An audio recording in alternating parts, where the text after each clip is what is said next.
Nos réactions excessives peuvent faire des dégâts dans nos relations, qu'elles soient familiales, amicales ou même avec notre conjoint, mais également dans la réputation de notre business, donc auprès de nos prospects, de nos clients, de nos fournisseurs, et aussi dans l'estime de soi, à travers la déception qu'on aura de tel ou tel comportement ou réaction qu'on aurait pu avoir. Alors pourquoi a-t-on des réactions excessives et comment faire pour les atténuer sans effacer sa personnalité? C'est ce que je vous propose de comprendre à travers ce nouvel épisode de podcast. Bonjour, je m'appelle Amélie, bienvenue chez Famille Épanouie. À travers les épisodes de ce podcast, j'évoque sans filtre les prises de conscience qui me font grandir dans ma parentalité, ma vie de femme, d'entrepreneur et dans bien d'autres domaines qui me passionnent. C'est tout naturellement que depuis 2015, je vous accompagne à travers mes programmes et autres ateliers thématiques à cultiver vous aussi ces prises de conscience pour améliorer votre bien-être grâce à des concepts qui sont simples à mettre en place. Je suis également l'auteur du journal de gratitude, mon journal Maman Épanouie. D'ailleurs, je vais vous remettre le lien dans la description de ce podcast si vous voulez vous l'offrir ou l'offrir à l'un ou l'une de vos proches. Et puis bien sûr, si vous appréciez ce podcast, la meilleure façon de le soutenir, c'est de lui mettre une note de 5 étoiles avec un petit commentaire plein d'amour sur la plateforme de podcast que vous utilisez. Alors pourquoi est-ce que parfois, ou régulièrement, ou fréquemment, on peut avoir des réactions excessives, des réactions émotionnelles excessives? Alors déjà, il faut avoir conscience qu'il y a certains sujets qui sont déjà forts émotionnellement parlant, c'est-à-dire des sujets dans lesquels on va être très très fortement engagé émotionnellement. Et donc plus on est engagé à un sujet, plus on va avoir une réaction excessive émotionnelle, parce que ça va venir remuer des choses en nous très profondément, et puis parfois aussi très violemment. Donc on va avoir envie de rétablir la vérité, ou en tout cas d'affirmer sa vérité de manière plus ou moins excessive. Alors les sujets qui sont généralement sujets aux réactions excessives, c'est tout ce qui va toucher à la parentalité et l'éducation. Parce que très souvent, en tant que parent, on n'a pas forcément envie de recevoir des conseils quand on ne les a pas demandés. Et donc à partir du moment où des personnes viennent s'immiscer dans ce qui à la base est quelque chose de privé et de confidentiel, les remarques, les suggestions ou les réflexions sont toujours très malvenues, même quand elles sont offertes, on va dire, en tout cas données, sous couvert de bienveillance. Ensuite, un sujet aussi avec un fort engagement émotionnel, ça va être l'alimentation. Pourquoi ? Parce que déjà on mange tous, d'accord ? On mange tous entre 2 et 4 fois par jour, ou en tout cas entre 1 et 4 fois par jour, ça dépend des gens, mais voilà, justement, il y a tellement de façons de se nourrir et de fréquences de se nourrir que justement, à partir du moment où nous, on adhère à un schéma de pensée, et que les autres vont, encore une fois, nous renvoyer des remarques, des réflexions ou nous faire des suggestions, ça va toucher à quelque chose, encore une fois, d'intime, de profond, et à des convictions qui n'ont pas à être justifiées. Et donc, à partir de ce moment-là, on va se sentir attaqué, on va se sentir agressé, et c'est aussi à partir de ce moment-là qu'on va rentrer dans une réaction émotionnelle excessive. Il y a aussi les croyances, qu'elles soient religieuses ou spirituelles. Le sujet de la croyance est aussi un sujet à fort engagement et donc forte réaction excessive, parce que, encore une fois, c'est de la sphère complètement privée et intime, et on n'a pas besoin de se justifier ou de justifier une croyance, qu'elle soit spirituelle ou religieuse, ou autre d'ailleurs. Notre vérité n'a pas besoin d'être défendue, c'est des choses qui dépassent absolument le regard des autres. Ça n'a pas à être justifié, ça n'a pas à être expliqué même, j'ai envie de dire. Et puis aussi un autre domaine qui va fréquemment émouvoir les gens, c'est la politique. Parce que la politique vient toucher des engagements et des convictions profondes. Et donc à partir du moment où les gens ne sont pas d'accord sur, par exemple, un choix politique, très très dans le sujet au moment où j'enregistre ce podcast, n'est-ce pas ? Ça peut vite amener à des conflits, parce qu'en fait, chacun veut pouvoir convaincre l'autre de ses idées, alors que, encore une fois, notre vérité n'a absolument pas besoin d'être défendu. En tout cas, voilà, la parentalité, l'éducation, l'alimentation, les croyances et la politique sont vraiment des domaines de prédilection pour un engagement émotionnel fort. Alors, il y en a d'autres, hein. Et puis, d'autant plus que plus vous allez être attaché à un sujet, plus ce sujet va devenir un élément, en tout cas, de réaction excessive émotionnelle assez forte. Une autre façon aussi, une autre explication de pourquoi on a des réactions excessives, ça va être la peur. Et notamment la peur du regard des autres. Pourquoi ? Parce qu'à partir du moment où on se sent en danger, on va riposter. Il faut savoir que l'un des 3 mécanismes de réponse à la peur, ça va être la lutte. Il y a la lutte, la fuite, la staticité. Et donc la lutte en est un. Donc à partir du moment où on se sent attaqué, agressé, en danger en tout cas, on va attaquer, du coup nous aussi on va lutter contre la personne qui nous agresse, qui nous embête, qui vient nous déranger dans notre cheminement, et donc on peut encore une fois à ce moment-là avoir une réaction excessive. Alors moi aussi, je suis parfois sujette à des réactions excessives, et c'est parce que j'ai observé le préjudice que ça me causait, alors que ce soit dans mon business ou que ce soit professionnel, parce que, que ce soit dans mon business ou à titre personnel, je veux dire, parce que à titre personnel, parfois certaines de mes réflexions ont pu blesser d'autres personnes. Du coup, j'étais à chaud, hop, j'ai envoyé un pic, une bonne punchline, et j'ai remis tout le monde en place, sauf que finalement, ça a fait plus de mal que de bien. Alors évidemment, on pourra toujours me dire, ils avaient qu'à pas venir te chercher, ok, mais je pars du principe que chacun sa part de responsabilité, et moi, je n'attends pas des autres qui prennent la leur, par contre, je prends la mienne. Et donc, ma volonté n'étant de ne pas blesser les autres, alors pas de ne pas me faire respecter non plus, mais en tout cas de ne pas imposer le respect en blessant les autres ou en les diminuant. Moi, je suis dans une autre forme de respect, beaucoup plus organique et beaucoup plus magnétique. Et donc, en fait, je considère que je dois déjà moi-même avoir la posture, en tout cas incarner la posture que j'attends des autres à mon égard. Et donc à partir de ce moment-là, évidemment, quand on m'attaque, je n'attaque pas. Et j'ai d'autres moyens pour me faire respecter, pour imposer pour faire respecter mes idées, tout simplement, et pour ne pas me sentir non plus offensée quand les gens ne sont pas d'accord avec moi.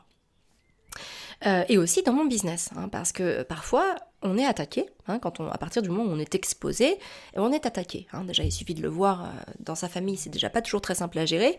Alors imaginez bien si vous avez 10, 15, 20, 50 000 ou 100 000 personnes qui vous suivent sur des réseaux sociaux ou autres, forcément il y a autant d'avis différents. Donc quand vous postez quelque chose ou quand vous dites quelque chose, quand vous affirmez quelque chose, certaines personnes ne sont pas d'accord avec vous et certaines sont très virulentes pour vous le faire comprendre.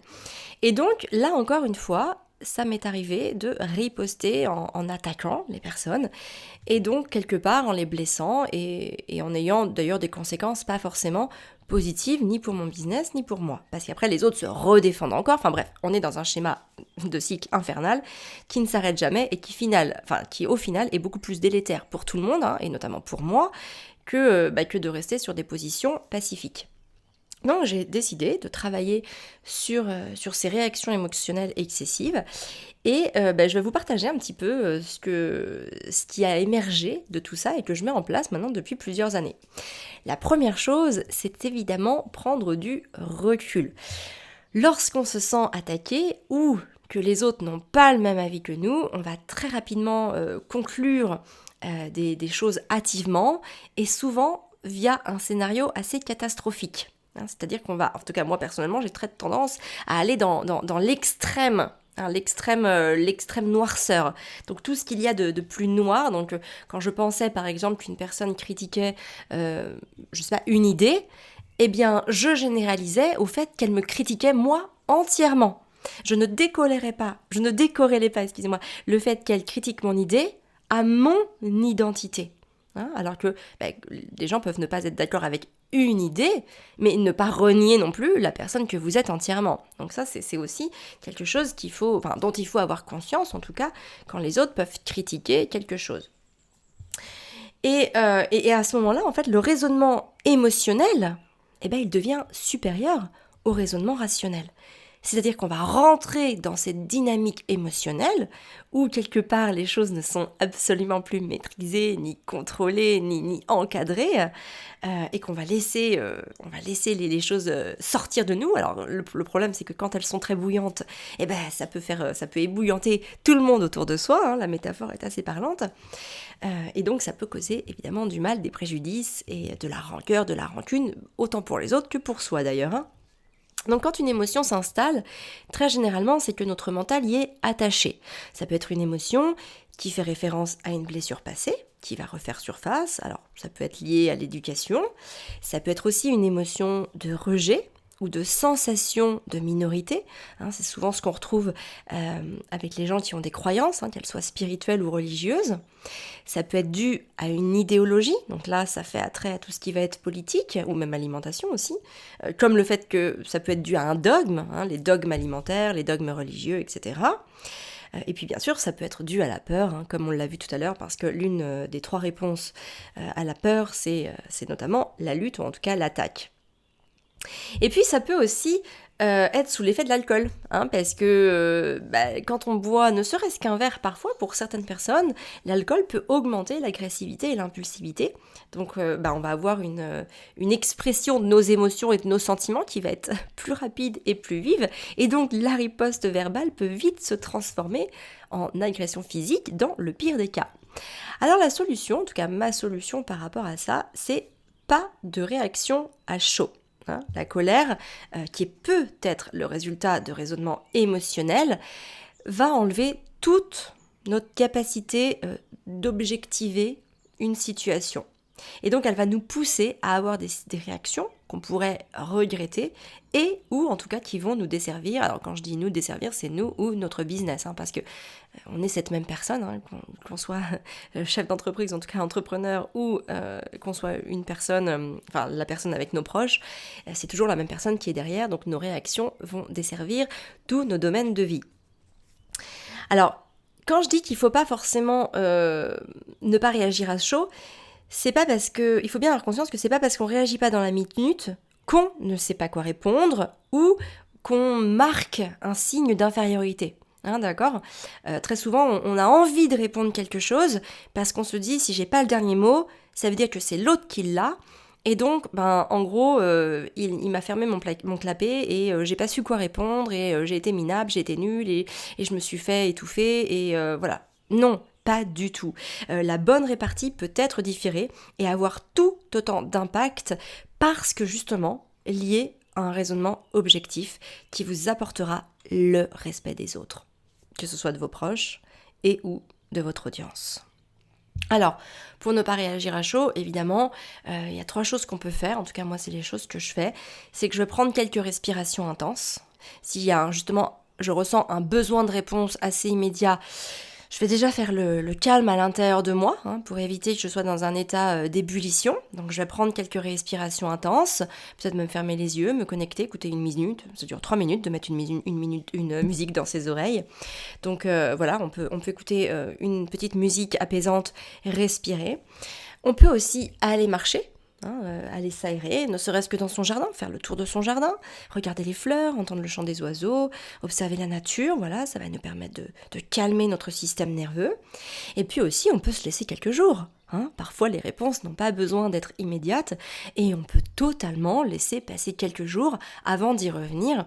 Et plus on est dans un état calme et rationnel, plus on a toutes nos capacités d'objectivité en main, plus on va pouvoir faire une réponse qui va amener l'autre en fait à nous respecter. Parce que la réponse ne sera non pas émotionnelle, et donc encore une fois prêtée à être argumentée ou justifiée par l'autre, mais au contraire on est sur une forme de raisonnement qui va permettre à l'autre aussi de comprendre ce qui s'est passé et donc de ne pas reproduire encore une fois la colère ou en tout cas la réaction excessive qui a été due à l'engagement émotionnel fort. La deuxième chose, c'est bien sûr d'identifier vos réactions excessives. Très souvent, il y a des éléments déclencheurs qui génèrent nos réactions émotionnelles excessives qui sont redondantes. C'est-à-dire que ça va tout le temps être sur les mêmes sujets. À chaque fois qu'on s'emporte, à chaque fois qu'on sent de la colère, à chaque fois qu'on a envie d'éclater tout le monde, c'est souvent sur quelque chose qui revient fréquemment. Donc vraiment, je vous invite à identifier ce sujet-là. Ça peut être notamment, pour vous donner quelques pistes d'exemple, quelques pistes de recherche par rapport à de l'envie. On va envier quelqu'un ou quelque chose, une situation, parce que quelqu'un possède et ou a les résultats qu'on pense mériter.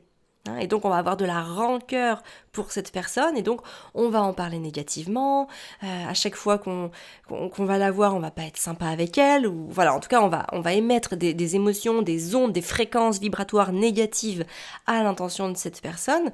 Mais finalement la première personne qui en est le point d'impact, ça reste toujours soi. Ensuite, il y a évidemment les critiques. À partir du moment où quelqu'un critique une part de nous, on se sent atteint dans son entièreté. C'est un petit peu ce que je vous disais tout à l'heure en introduction. C'est pour ça que c'est très important de décorréler. Je sais que c'est difficile à faire, je sais que ça va pas venir comme ça.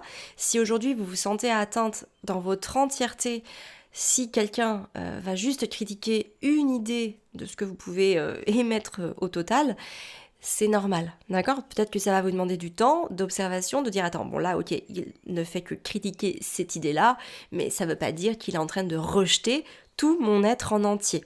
Donc voilà, exercez-vous à bien identifier ça pour prendre du recul, il faut aussi, et ne pas être dans la réaction émotionnelle excessive. Et puis aussi, d'autres choses qui peuvent nous être... l'identification d'une réaction excessive, ça va être le besoin de contrôle.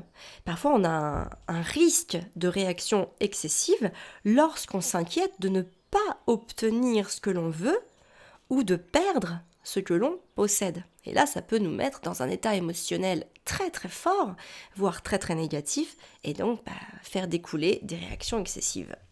Alors, quelles sont les solutions par rapport à ça ? Moi, en tout cas, quand j'y ai travaillé sur ce point-là, alors évidemment, j'ai identifié mes réactions excessives pour pouvoir, en gros, avoir des red flags qui s'allument dans ma tête à chaque fois que je les vois apparaître. Et donc, je me pose les questions suivantes. Est-ce que c'est vraiment important ? Est-ce que ce qui est en train de se passer est vraiment important ? Est-ce que ça va peut-être changer ma vie ? Ou finalement, c'est juste momentané et dans quelques minutes, voire quelques heures ou même quelques jours, tout ira très bien. Autre question, est-ce que c'est un vrai préjudice ? Est-ce qu'on a vraiment porté atteinte à ma personne, à ma personnalité, à mes idées, à qui je suis, à mes enfants Voilà, vraiment se poser la question s'il y a réellement un préjudice. Et enfin, une autre question qu'on peut se poser, c'est qu'est-ce que ma réaction m'enseigne ? Et ça, c'est vraiment le point d'évolution, parce que c'est ce qui va nous permettre de ne pas reproduire. Donc, notre réaction, elle nous enseigne toujours quelque chose. Que ce soit parce qu'on va critiquer quelqu'un, finalement, que derrière, il y a l'envie de posséder ou d'avoir les mêmes résultats que quelqu'un, quand on a ce besoin de contrôle, quand on critique, quand on reçoit une critique, etc. Enfin, il y a toujours un enseignement qui est lié à notre réaction. Et dans un premier temps, ce que je vous invite à faire, c'est vraiment de noter votre réaction, laissez-vous réagir, par exemple, si vous voulez. La première étape, ce serait même pas d'avoir le contrôle sur votre réaction. Je dirais que la première étape préalable, c'est déjà d'avoir conscience de cette réaction, peut-être de la noter, que ce soit à chaud ou à froid, en tout cas de la noter le plus précisément possible, mais aussi le plus simplement possible, pour pas que ce soit rébarbatif et qu'on ait envie de le faire, encore une fois, de noter un petit peu, 2-3 mots qui résument l'émotion, ou ce qu'on avait envie de faire, ou ce qu'on avait envie de dire, ou en tout cas, qui décrit l'émotion que l'on ressent, donc l'état émotionnel dans lequel on se trouve. Et donc la prochaine étape, ça sera de comprendre pourquoi. Pourquoi est-ce qu'on a réagi comme ça ? Quel est le besoin latent, le besoin non assouvi, ou le manque qui est derrière cette expression. Et l'autre chose qu'on va pouvoir faire aussi, ça va être de travailler sur l'acceptation. Peut-être que vous voulez un changement que d'autres ont déjà, et donc qui crée un manque chez vous, on va dire ça comme ça. Donc l'acceptation, ça va être de travailler à obtenir cette chose, et que peut-être aussi ça prenne du temps pour y parvenir, parce que parfois pour obtenir certaines choses, il faut du temps. déjà le temps de rentrer dans cette forme de conditionnement, le temps d'attirer aussi magnétiquement ces choses-là, et donc ça se fait pas en un jour. Parfois, dans la société dans laquelle on vit, moi j'observe, parce que j'en suis la première à être parfois la victime, on veut tout trop vite. On veut changer très vite, on veut que les prises de conscience nous tombent dessus comme ça en une journée, et hop, la lumière se fait, et ça y est, on avance dans une nouvelle direction, et tout est beau, tout est magique. Mais non, ça ne se passe pas comme ça. On peut en effet avoir des prises de conscience qui vont nous éclairer, mais après, il faut encore les intérioriser, les intégrer. Il faut le temps qu'elles s'infusent en nous. Donc ça se fait pas comme ça, même si parfois aussi, on peut laisser penser que ça se fait aussi vite et aussi simplement que ça. Moi, en tout cas, je suis pas de cet avis-là, je suis pas de cette école où, hop, on claque des doigts et les choses se font, où il suffit qu'un jour un signe nous tombe sur la tête, ou voilà, on a rencontré une personne et que la lumière s'est allumée partout. Non, moi je crois pas vraiment à ces choses-là. Je pense plutôt que c'est vraiment un travail de développement, de croissance personnelle, et que voilà, on avance petit à petit, jour après jour, en prenant conscience, de plus en plus conscience de qui on est, du chemin qu'on a fait, et puis de ce qu'on veut encore parcourir, tout simplement. Et enfin, la troisième chose, elle est très pratico-pratique, celle-ci, c'est éviter toute réaction après un verre d'alcool, que ce soit un verre de vin ou un verre d'apéritif, un cocktail ou autre. Boire ne serait-ce qu'un verre de vin peut entraîner une désinhibition qui peut se traduire par une attitude arrogante, non appropriée ou très excessive. Donc les solutions à ça, déjà ça va être boire pour célébrer, pour être dans un esprit de fête. Vraiment, on va pas boire parce qu'on est triste, parce que on se sent seul, parce que on se sent abîmé par la vie. Enfin voilà, toutes ces choses-là déjà, il y a d'autres solutions. On peut être accompagné si on ressent un manquement à ces états-là. Donc là vraiment, l'alcool n'est absolument pas une solution à ces états-là, et je vous conseille plutôt de vous faire accompagner si vous buvez pour ces raisons-là en tout cas. Mais voilà, on va garder l'alcool pour ce côté festif de la célébration, de la fête. Je vous conseille aussi de boire, ne serait-ce qu'un verre d'alcool, uniquement avec des personnes que vous connaissez bien et avec qui vous vous sentez bien, parce que comme ça vous n'aurez pas non plus l'impression d'être jugé ou pris au dépourvu si vous faites une bourde, ou voilà, s'il y a ne serait-ce qu'un petit dérapage. Évidemment, de modérer sa consommation, un ou deux verres, ça suffit généralement pour passer un bon moment avec des amis, en famille ou avec son conjoint. Et puis bien sûr, ne jamais répondre à une attaque ou à un sujet sensible dès qu'on a bu, ne serait-ce qu'un verre de vin, parce que parfois on le sent pas forcément, mais un verre de vin peut vraiment, comme je le disais, nous désinhiber et donc traduire une forme d'arrogance, ou en tout cas de réaction excessive ou non appropriée. Avant de conclure, je voudrais quand même préciser que toutes les réponses émotionnelles fortes ne sont pas forcément excessive, d'accord ? Donc faut pas forcément tomber non plus dans l'excès inverse, c'est-à-dire l'autocensure de ce qu'on va ressentir simplement parce qu'on ressent une émotion intense. Mais par contre, vous pouvez toujours vous poser ces petites questions, c'est très vite, ça prend quelques secondes dans notre tête, c'est de se dire, avant de répondre quoi que ce soit, est-ce que ce que je vais dire peut potentiellement blesser l'autre ? Si la réponse est oui, on va éviter de le dire. Ou en tout cas, du coup, on va faire appel à notre esprit de raisonnement pour faire la part d'objectivité et pouvoir formuler quelque chose qui soit entendable par l'autre sans le blesser. Et puis, autre chose aussi à se poser comme question très rapide, c'est est-ce que je peux regretter ce que je vais dire ou faire ? Si la réponse est oui, évidemment, on ne va pas réagir à chaud. Et si la réponse est non, dans ce cas-là, c'est ok, on peut exprimer le fond de sa pensée et ses émotions de manière, je veux dire, complètement objective.